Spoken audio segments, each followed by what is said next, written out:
Quand arriva le jour fixé par la loi de Moïse pour la purification, les parents de Jésus le portèrent à Jérusalem pour le présenter au Seigneur selon ce qui est écrit dans la loi.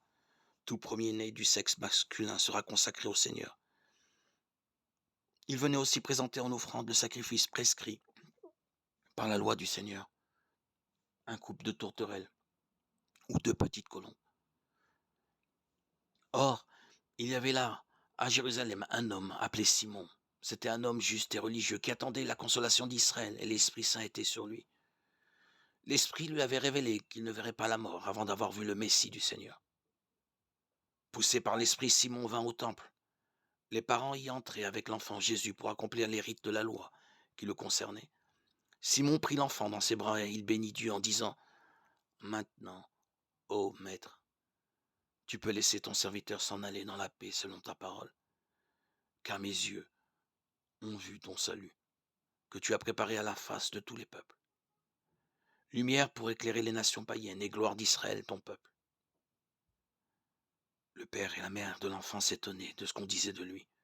Simon les bénit, puis il dit à Marie, sa mère : « Vois, ton fils qui est là provoquera la chute et le relèvement de beaucoup en Israël.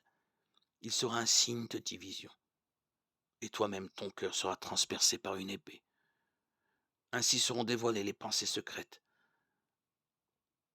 d'un grand nombre. » Il y avait là une femme qui était prophète, Anne, fille de Phanuel, de la tribu d'Acher. Demeurée veuve après 7 ans de mariage, elle avait atteint l'âge de 84 ans.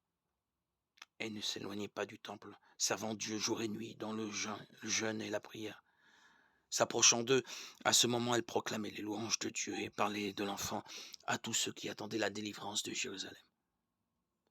Lorsqu'ils eurent accompli tout ce que prescrivait la loi du Seigneur, ils retournèrent en Galilée, dans leur ville de Nazareth. L'enfant grandissait et se fortifiait, tout rempli de sagesse, et la grâce de Dieu était sur lui. Luc 2, 22, 40.